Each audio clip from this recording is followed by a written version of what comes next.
اسلام کا خیمہ جن ستونوں پر آباد ہیں ان میں سے ایک بنیادی ستون اور بنیادی رکن ہے حج بیت اللہ، اور حج بیت اللہ کے لیے نہ صاحب نصاب ہونا ضروری ہے، نہ بہت سارا سرمایہ اور جائیداد اور مالدار ہونا، بلکہ قرآن پاک فرماتے ہیں من استطاع الیہ سبیلا،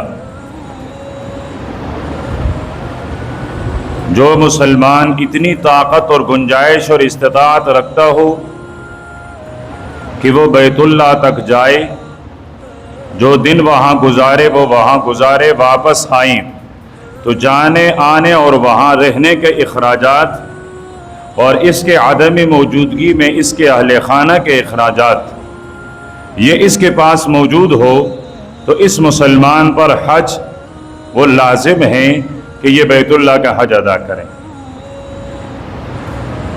پھر بنیادی طور پر حج کی 3 قسمیں یا 3 صورتیں ہو سکتی ہیں۔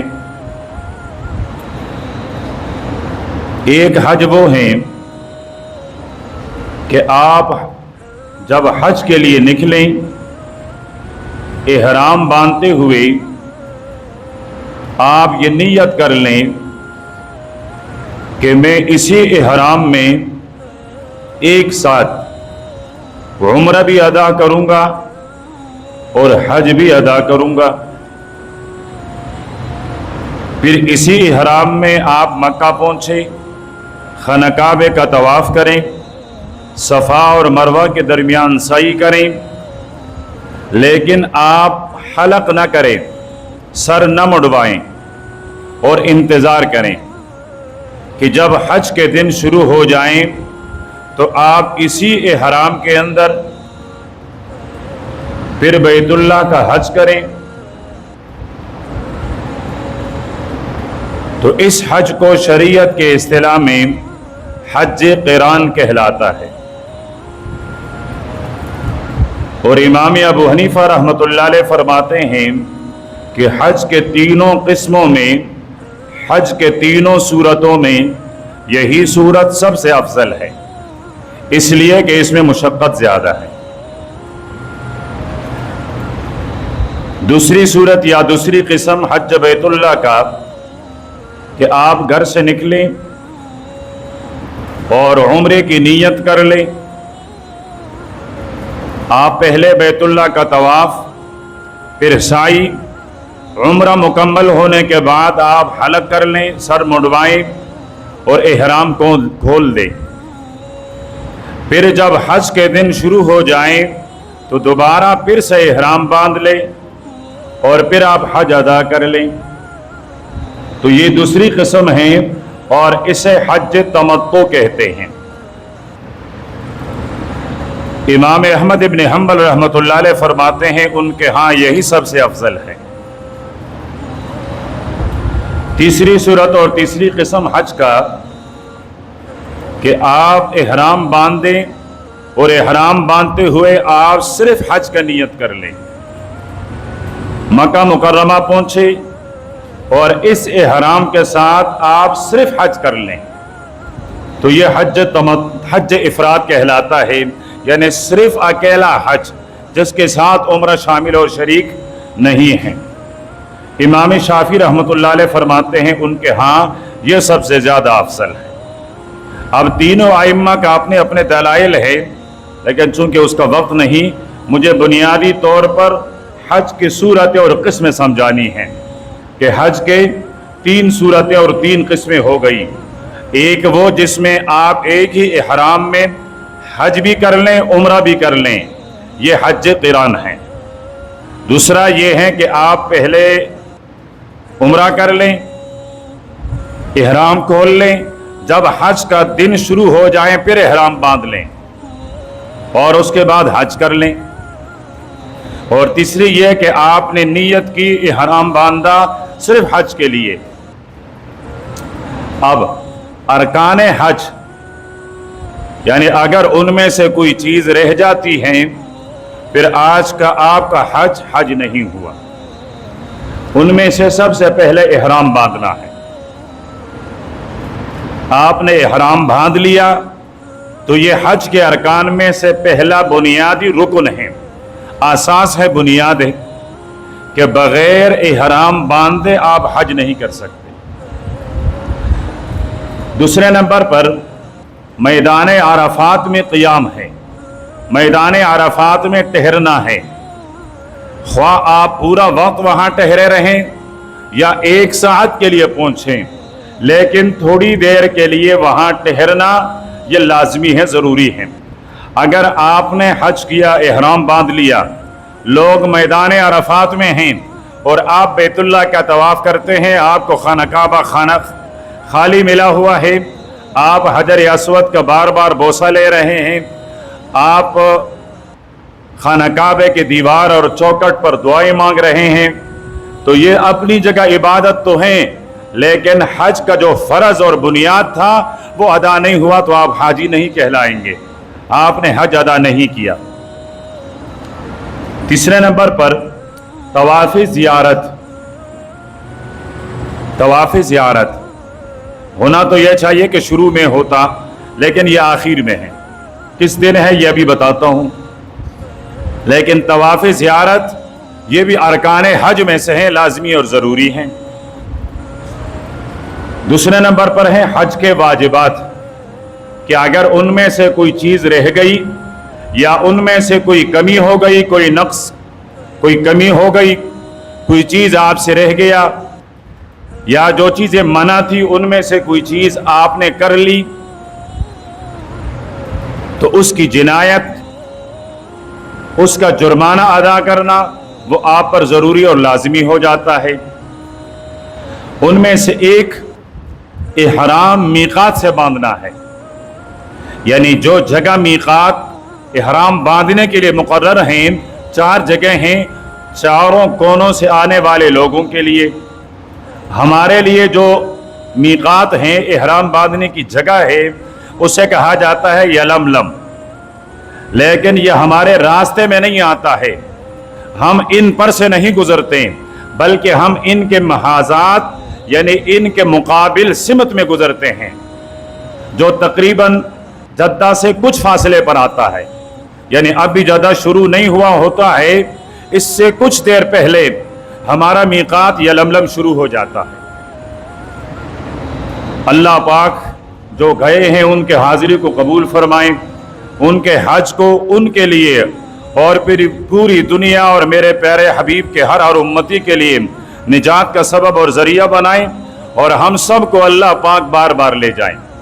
तो जब हम जहाज़ में जाते हैं तो जैसे मीक़ात करीब आता है तो इंतज़ामिया कहती हैं कि जी आपका मीक़ात करीब आ रहा है, अगर किसी ने हराम नहीं बांधा तो वो इहराम बांध ले। अब एक आदमी उसका ख्याल नहीं रहा, उसको मालूम नहीं था, किसी वजह से वो मीक़ात जो जगह मुकर्रर है इहराम के लिए उससे आगे चला गया, तो अब इस पर फिर जुर्माना है, ये उसका जुर्माना अदा करेगा। इसी तरह दूसरा वाजिब है गुरूब आफ्ताब तक अराफात के मैदान में रहना। अब अगर कोई गुरूब आफ्ताब से पहले मैदान अराफात से निकल पड़ा तो इस पर भी दम लाजिम हो जाएगा। फिर अराफात से मुज़दलिफ़ा जाना है और रात मुज़दलिफ़ा में गुजारनी है। अब अगर ये रात इसने मुज़दलिफ़ा में नहीं अराफात ही में गुजार ली, कोई आदमी बहुत बड़ा सूफ़ी बन गया कि जी अराफात ये तो बहुत दुआओं के कबूलियत का जगह है, मैं रात यहीं हूँ गुजार लूँगा, इसने रात यहाँ गुजारी तो इस पर दम वाजिब होगा। इसी तरह वाजिबात हज में से अय्याम तशरीक़, अय्याम तशरीक़ अरफात के बाद जो दिन होते हैं, ये दिन मिना में गुजारना ये भी इस पर वाजिब है। अगर ये दिन ये मिना में नहीं, ये कहते हैं मेरे पास अपनी सवारी गाड़ी सब कुछ है और मैं जाकर मक्के में अपने होटल में ठहरूंगा और सुबह आकर शैतानों को कंकरियाँ मारूंगा फिर जाता रहूंगा, तो नहीं मेरे दोस्त, ये मर्जी की इबादत नहीं है। हज बैतुल्ला उसमें जाहिर ये करना होता है कि रब्बा मैं तेरी मोहब्बत में दीवाना हूँ। ये दीवानगी और मस्ती का अमल है। इसमें अपने मोहब्बत का इजहार करना होता है। बिखरे हुए बाल, गुबार आलूदा बाल, नंगा सर और तन पर सिले हुए कपड़े नहीं, अनसिले कपड़ों में ये बताना होता है मैं तेरी मोहब्बत में। ये कभी मिना, कभी अरफात, कभी मुज़दलिफा, मैं इन मैदानों का चक्कर लगा रहा हूं। तो ये वीआईपी बनने का मकाम नहीं है कि आदमी वीआईपी बने। यहां इंसान को आजिज बनना होता है और अपनी आजिजी का इजहार करना होता है। अगला वाजिब है शैतान कंकरियां मारना। बड़े शैतान को, दरमियान वाले छोटे को, वो भी बताता हूं कब वाजिब है। इसी तरह सई करना सफा और मरवा के दरमियान, और आखिर में बालों को या तो मुंडवा लेना या कसर कर लेना। ये वाजिबात हज हैं। इनमें से कोई एक चीज रह गई, उसमें कमी ज्यादती हो गई तो दम वाजिब है। दम का माना जुर्माना। तीसरे नंबर पर हैं जो चीजें हज के दौरान ममनू हैं। सिले हुए कपड़े पहनना अय्याम हज में ममनू। अर्ज कर दिया कि इहराम बांधेगा, इहराम में रहेगा। तो अय्याम हज में जो हज के 5 दिन हैं उनमें ये इब्तिदाई दिनों में जब तक ये इहराम बांधना जरूरी है तो तब तक ये इहराम बांधेगा, सिले हुए कपड़े नहीं पहनेगा। दूसरे नंबर पर सर छुपाना मना है सिवाय नमाज के, और वो भी इब्तिदा में। बात ये है कि ये सर छुपाएगा नहीं, सर इसका जाहिर होगा, नंगा सर होगा।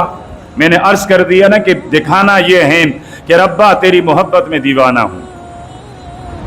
इसी तरह जब आप हज के इहराम में हैं तो नाखून काटना या बाल काटना, खुशबू इस्तेमाल करना या खुशबू जिस चीज़ में मिली हुई है, साबुन है, शैम्पू है, जो भी है, उन तमाम चीज़ों में से कोई एक चीज़ इस्तेमाल करना, ये हज के ममनुआत में से हैं। और इसी तरह खुश्की का शिकार करना।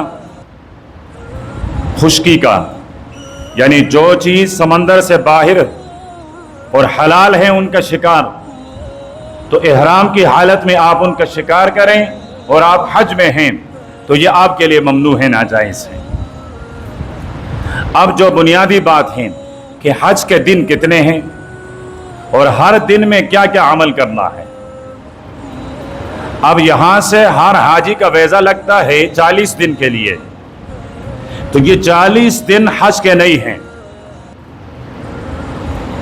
कुछ लोगों के ज़हन में ये होता है कि जी हज 40 ही दिन हैं, कि 40 दिन वहां पूरा गुजारेगा। ये सऊदी गवर्नमेंट इंतज़ामी सहूलत के लिए 40 दिन मुकर्रर करते हैं कि चूंकि वहाँ हाजिरियाँ ज़्यादा होती हैं तो कुछ लोग मदीने में होंगे, दूसरे वाले लोग मक्के में होंगे। ये मक्के वाले मदीने में आ जाएंगे, ये मदीने वाले मक्के में आ जाएंगे। इस तरह उनको आखिरी जो 5 दिन हैं वो उनके लिए सबसे ज़्यादा मुश्किल, कि इनमें लोगों की हाजिरियाँ बहुत ज़्यादा होती हैं। तो अय्याम हज सिर्फ 5 हैं। हज के दिन कितने हैं? 5 हैं। 5 ज़िलहज जो आने वाला महीना है उसकी 8 तारीख, 9 तारीख, 10 तारीख, 11 तारीख और 12 तारीख,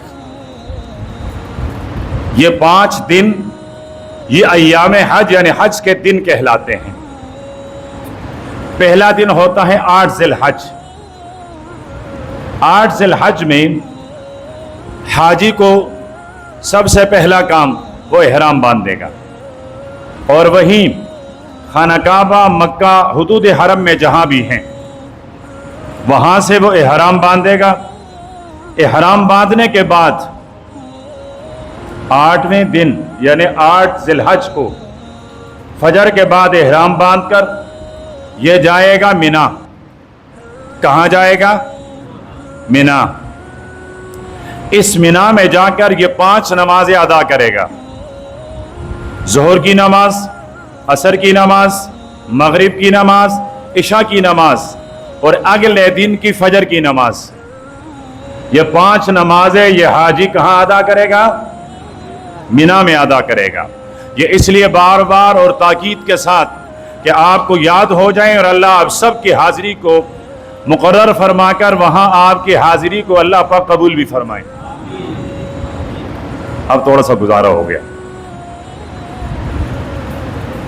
तो ये 8 ज़िलहज का दिन है कि आपने इहराम बांधा, मिना में गए और मिना में आपने 5 नमाजें पढ़ी। अगले दिन 9 ज़िलहज का है। 9 ज़िलहज को फजर की नमाज पढ़कर आप अराफात के लिए निकलेंगे।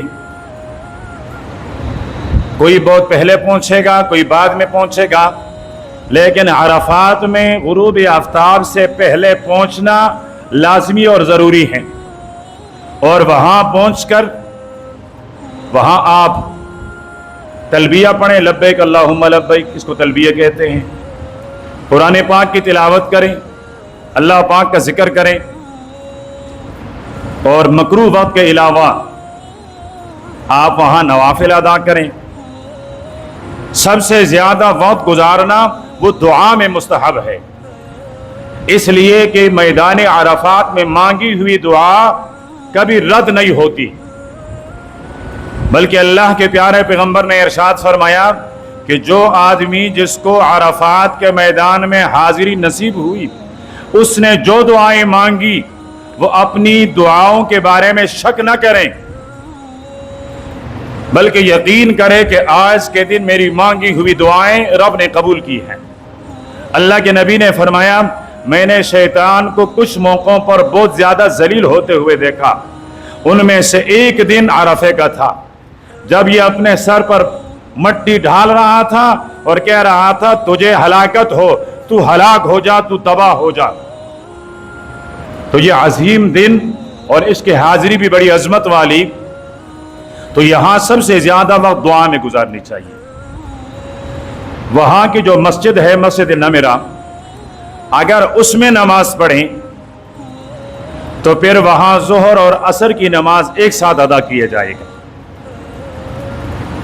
अगर कोई आदमी इमामुल मुस्लिमीन जो हज का खुतबा देता है, उस इमाम के पीछे अगर जमात के साथ नमाज पढ़ रहा है तो ये ज़ोहर और असर की नमाज दोनों एक साथ अदा करेगा। और अगर ये मस्जिद नमीरा में नहीं पहुंचा, उसके आसपास के हुदूद में भी नहीं पहुंचा, या ये ज़ोहर का वक्त निकलने के बाद पहुंचा कि जमात हो गई है, अब ये अलग पढ़ें या जमात करें, तो ज़ोहर को ज़ोहर के वक्त में और असर को असर के वक्त में अदा करेगा। बाद लोगों से ये भी गलती हो जाती है कि जी अरफात वाले दिन, अरफे वाले दिन तो 2 नमाज इकट्ठी पढ़नी है। अब ये अकेला पढ़ रहा है अपने खेमे में, अकेला पढ़ रहा है अपनी जो चादर है उसके नीचे, लेकिन तब भी ज़ोहर और असर को मिलाकर पढ़ रहा है, तो कतई नहीं। अब ये असर के वक्त में और ज़ोहर को ज़ोहर के वक्त में अदा करेगा। फिर जैसे ही गुरूब आफ्ताब हो जाए तो अब इसको अरफात के मैदान में नहीं ठहरना, अब इसने जाना है मुज़दलिफ़ा के लिए। अब अगर कोई सूफ़ी वो ये कहे कि जी गुरूब हो गया है, अब मैं मुज़दलिफ़ा पहुंचूंगा तो मगरिब का वक्त तो निकल चुका होगा, तो लिहाजा मैं अपनी मगरिब भी यहाँ अदा कर लूँ और उसके बाद चला जाऊँ, तो उस सूफ़ी से कहा जाएगा कि नहीं, आपने मगरिब की नमाज यहाँ नहीं पढ़नी। अरफात के मैदान में अब आपने मगरिब नहीं, आपने जाना है मुज़दलिफ़ा के लिए। आप मुज़दलिफ़ा के हुदूद में दाखिल हो गए, अब जहाँ चाहें आप मगरिब और इशा की नमाज पढ़ लें, एक साथ पढ़ लें, चूँकि आखिर वक्त हो चुका होगा या मगरिब का वक्त ख़त्म हो चुका होगा, तो वहाँ आप मगरिब और इशा की नमाज अदा कर लें। दिन भर आप थके हुए होंगे। ये हज का दूसरा दिन था। 8 ज़िलहज को मिना में 9 ذی-الحج کو عرفات میں، اور اسی رات آپ گئے مزدلفہ میں، تک گئے ہیں، آرام کریں۔ اور اگر نہیں تکے ہیں عبادت کریں، کوئی بھی عبادت۔ پھر آپ اپنے لیے کنکریاں ڈھونڈ لیں، کنکریاں تلاش کریں۔ کنکریاں کتنی ہو؟ تقریباً 70 کنکریاں یہاں ڈھونڈ لیں، جیب میں رکھ لیں یا کسی چیز میں جہاں وہ محفوظ کر سکتے ہیں۔ کنکری کی مقدار کتنی ہو؟ اب لوگ کبھی چپل اٹھاتے ہیں، کبھی بوٹ اٹھاتے ہیں، کبھی اتنے بڑے بڑے پتھر اٹھاتے ہیں، روڑے، ٹھیک۔ اب شیطان کو مارا جانے والا، اللہ پاک نے شیطان کے ساتھ بھی نرمی کا معاملہ کیا ہے کہ بڑے بڑے پتھروں سے نہ مارا جائے۔ چنے کے دانے کے برابر، چنے کے دانے کے برابر کم سے کم اتنا ہو، اور یا کھجور کی گٹھلی کے برابر، جتنی کھجور کی گٹھلی ہوتی ہیں اتنی، بس اس سے زیادہ بڑی نہ۔ اگر معمولی بڑی ہو جائیں کوئی حرج نہیں، لیکن اتنا بڑا یہ نہیں۔ یہ لے کر جب آپ نے کنکر مارنا ہوگا تو آپ کنکری یہاں یہ جو انگوٹھا ہے اس انگوٹھے پر رکھیں گے اور یوں ماریں گے اور کہیں گے بسم اللہ اللہ اکبر، بسم اللہ اللہ اکبر، بسم اللہ اللہ اکبر۔ اس طرح آپ 7 کنکریاں ماریں گے تو کنکری کی مقدار یہ، اور کنکریاں ہوں گی 7۔ تو اگلا دن 10 ذی-الحج کا ہے، یعنی عید کا دن۔ آپ مزدلفہ سے کنکریاں ڈھونڈ کر آپ روانہ ہوں گے مینا کی طرف۔ مینا میں جا کر اس دن آپ نے صرف ایک شیطان کو مارنا ہے، اور شیطان وہاں نہیں ہے، شیطان کے صورت میں پلر بنے ہوئے ہیں، 3 پلر ہیں، ایک سب سے بڑا، ایک اس سے چھوٹا اور ایک اس سے چھوٹا۔ تو پہلے دن آپ صرف بڑے شیطان کو 7 کنکریاں ماریں گے، اور کنکریاں مارنے کے بعد قبلہ رخ ہو کر دعا نہیں مانگیں گے۔ پہلے دن یعنی عید والے دن جب آپ بڑے شیطان کو کنکریاں ماریں تو 7 کنکریاں پورے ہونے کے بعد اب دعا نہیں مانگنی، آپ نے جانا ہے بیت اللہ، وہاں آپ نے طواف کرنا ہے اور قربانی کرنی ہے۔ اب قربانی اگر آپ اپنے ساتھ لے کر گئے ہیں تو اپنے ہاتھوں سے کر لیں، لیکن اب شاید یہ ممکن نہیں ہے۔ جس گروپ کے ساتھ آپ گئے ہیں آپ ان سے پوچھیں کہ کیا میری قربانی ہو گئی ہے؟ اگر وہ آپ کو تسلی دیں کہ آپ کی قربانی ہو گئی ہے تو احرام اتار لیں، اور اگر آپ کی قربانی نہیں ہوئی ہے تو ابھی آپ احرام نہیں اتاریں گے جب تک کہ آپ کا قربانی ہونا یقینی نہ ہو جائے۔ جب آپ کا قربانی ذبح ہو جائے، آپ کو یقین ہو جائے، تو آپ جا کر سر منڈوائیں اور احرام کو دیں۔ اب احرام کی پابندیاں ختم ہو گئی۔ ابھی تک 8 ذی-الحج کو، 9 ذی-الحج کو، 10 ذی-الحج کا یہ دن آپ کے احرام میں تھا، ابھی تک احرام کی پابندیاں آپ پر لاگو تھی۔ احرام کی ساری پابندیاں ختم ہو گئی سوائے ایک پابندی کے۔ ایک پابندی باقی ہے کہ آپ کی بیوی اگر شریک سفر ہے تو آپ بیوی کے ساتھ مل نہیں سکتے۔ رات کو آپ پھر آئیں گے مینا، یہاں سے فارغ ہو کر مینا رات قیام کریں گے، عبادات کریں گے، اور اگلے دن پھر آپ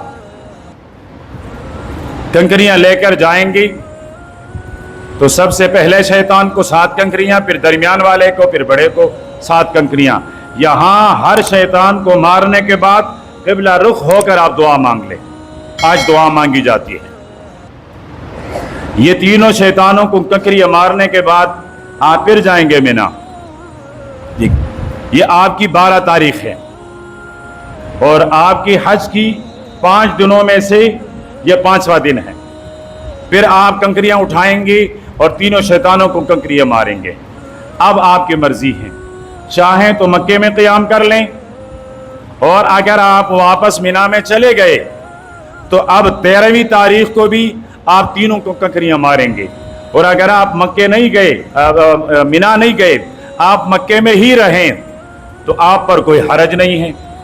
13वें दिन वापस जाना और शैतान को कंकरियाँ मारना कोई ज़रूरी नहीं। फिर आप इसके बाद तवाफ़ करेंगे, और वो तवाफ़ होता है तवाफ़ वदा। आप इस वक़्त कर लें, आपकी मर्ज़ी। जब आप अपने मुल्क आना चाहें उस वक़्त कर लें, आपकी मर्ज़ी। वैसे आखिर में होना चाहिए कि जो आखिर में वदा का माना होता है रुखसती, यानी अब तुम्हें बैतुल्लाह से इजाज़त लेना है, जुदाई इख्तियार करनी है कि मुझे वापस जाना है, तो यहाँ आप तवाफ़ करेंगे। उस तवाफ़ को कहा जाता है तवाफ़ वदा। ये इख्तिसार के साथ 5 दिनों का हज हो गया। अब आपको याद तो हो चुका होगा। दूसरा अमल है, ज़िलहज का महीना शुरू होने वाला है। आज मेरे ख्याल में ज़िलक़द के 27 से 26 हैं। हाँ, 25 तो नहीं होगा, 26 होगा। तो ज़िलहज का महीना शुरू होने वाला है। ज़िलहज के महीने के बारे में मेरे पैगंबर के सहाबी हैं हज़रत अब्दुल्लाह इब्न अब्बास रज़ी अल्लाह तआला अन्हु। घड़ी इसलिए देख रहा हूँ कि आपसे डर भी लग रहा है। आप कहते हैं सवा लेकर हुआ है और कभी सवे पर इसने नमाज खड़ी की नहीं है, तो आप परेशान हो, क्या करूं। सहाबी हैं हज़रत अब्दुल्लाह इब्न अब्बास रज़ी अल्लाह तआला अन्हु। ये हज़रत अब्दुल्लाह इब्न अब्बास मेरे पैगंबर के क्या लगते हैं रिश्ते में? क्या लगते हैं? चचाजाद भाई। ये बार बार कह रहा हूं ना, तो याद होना चाहिए। ठीक। तो हज़रत अब्दुल्लाह इब्न अब्बास रज़ी अल्लाह तआला अन्हुमा फरमाते हैं कि एक मोमिन जो साल भर नेक अमल करता है तो ज़िलहज में किए जाने वाले नेक अमल से बढ़कर कोई अमल अल्लाह पाक को ज़्यादा महबूब और पसंदीदा नहीं। आपने किसी ने सुना नहीं और कोई समझा नहीं। मैं दोबारा अर्ज करता हूं, आपकी ज़ुबान में रिपीट करता हूं दोबारा। रावी है हज़रत अब्दुल्लाह इब्न अब्बास।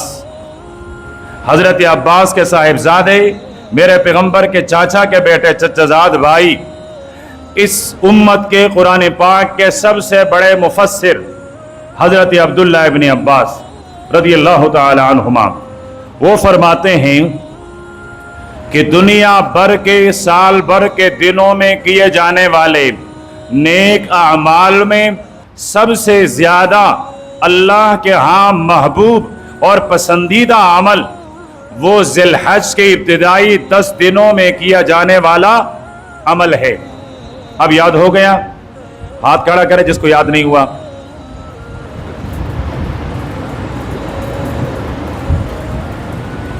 ऐसा होता है। चलो शुक्र है कि हदीस का माना सबको याद हो गया। तो अब ये 10 दिन मंडी की नजर ना हो जाए, बाजारों की नजर ना हो जाएं। इन 10 दिनों में और रातों में अल्लाह की इबादत की जाए।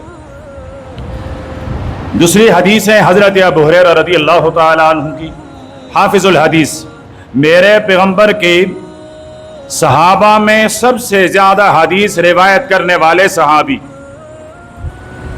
जिसको मेरे पैगंबर के सबसे ज्यादा हदीस याद हैं, वो हैं हजरत अबू हुरैरा रज़ी अल्लाह तआला अन्हु।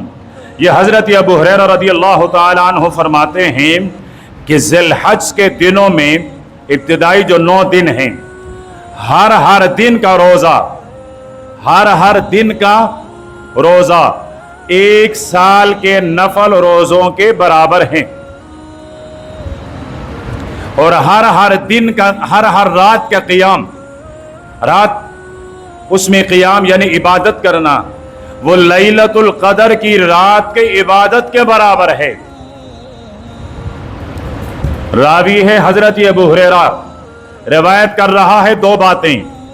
पहली बात ये रिवायत कर रहा है कि ज़िलहज के 9 दिन में जो एक रोज़ा फरमाया वो 1 साल के नफल रोज़ों की बराबर हैं। اور فرمایا کہ ان کے راتوں میں رات گزاری، شب بیداری، عبادت کرنا، یہ لیلۃ القدر کی عبادت کے برابر، یعنی اسی کی طرح ہے۔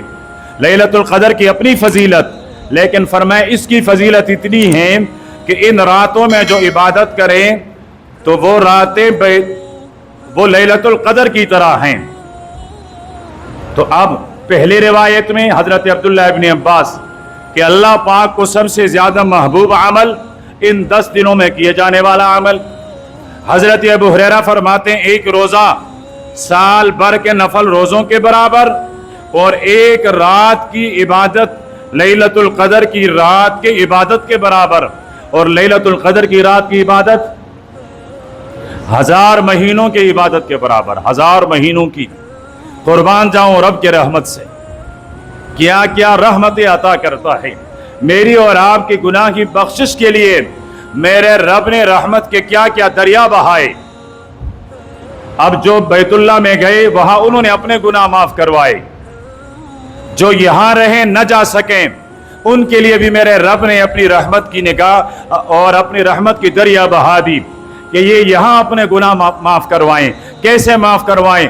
ان 9 دنوں کا روزہ رکھیں، ان 10 دنوں میں راتوں میں عبادت کریں، اور پھر اس کے بعد ایک اہم عمل وہ ہے قربانی۔